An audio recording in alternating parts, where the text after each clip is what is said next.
All right, I think that's just about everybody that's going to join us today. So hello, welcome to the Climate Smart Stormwater webinar today. Thank you for joining me.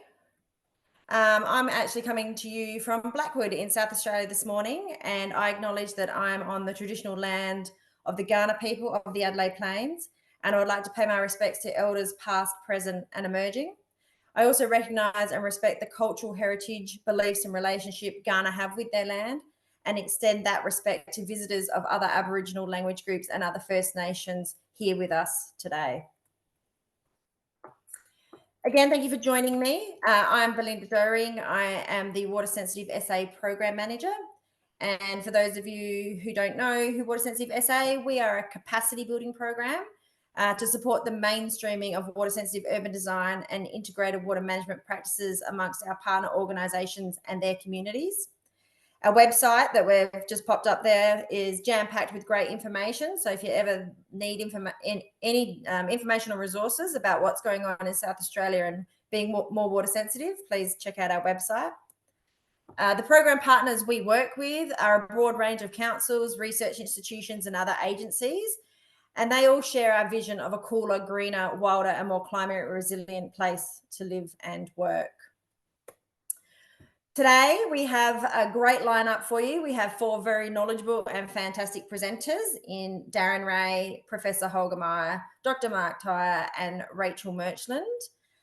We have an audience online of about 70 odd people from across Australia. So I'm glad that this seems to have resonated with lots of people. That's great. So this is our program for today.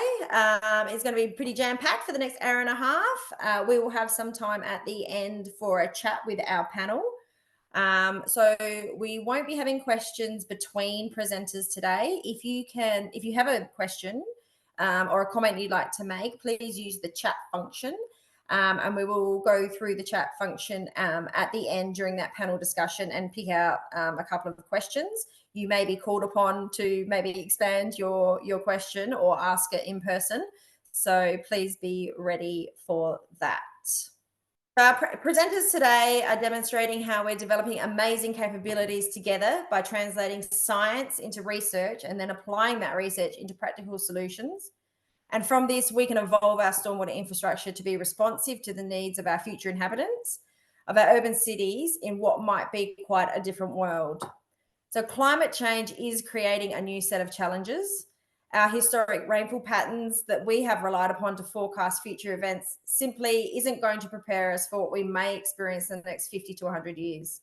We're replacing large, expensive infrastructure now, so we need to have some understanding of the capacity of the rainfall runoff that infrastructure is going to have to manage to protect homes and businesses from flooding in the future. Now, our first speaker, Darren Ray, he is an expert in this field and he will delve more deeply into the topic of climate change and rainfall. But really simply, climate projections are telling us we will have less average rainfall in the Adelaide region. So on your screen, you can see the South Australian Climate Projections viewer.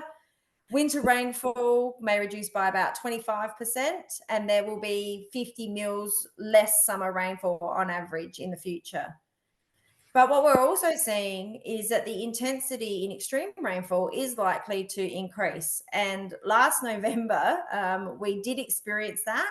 We had sites in South Australia that had the highest rainfall ever recorded for the month of November. Not by a little bit, but by a significant amount. So 302% of the average rainfall at Noarlunga was recorded on that day in November. It's pretty extreme. And it's just giving us a taste of whether our stormwater infrastructure can cope in these circumstances. And then as we transform our landscapes from being permeable and soaking up the rain with new developments and hard roofs and road surfaces, we're adding more volume of discharge into the stormwater network. So our drainage demands are going to continue to increase. So we've got these 2 factors at play. We've got uncertainty of rainfall conditions, we've got these extreme events, and we've got more connected catchments together with our trajectory of climate change of 2.5 degrees. So we really need to start thinking a little bit differently about how we manage the volume of rain without investing in infrastructure that is oversized simply as an insurance policy. We need to be smarter, and we need our infrastructure to work smarter, not harder. So today's presenters have been actively working in this space, and I'm really excited to hear more of what they have to say.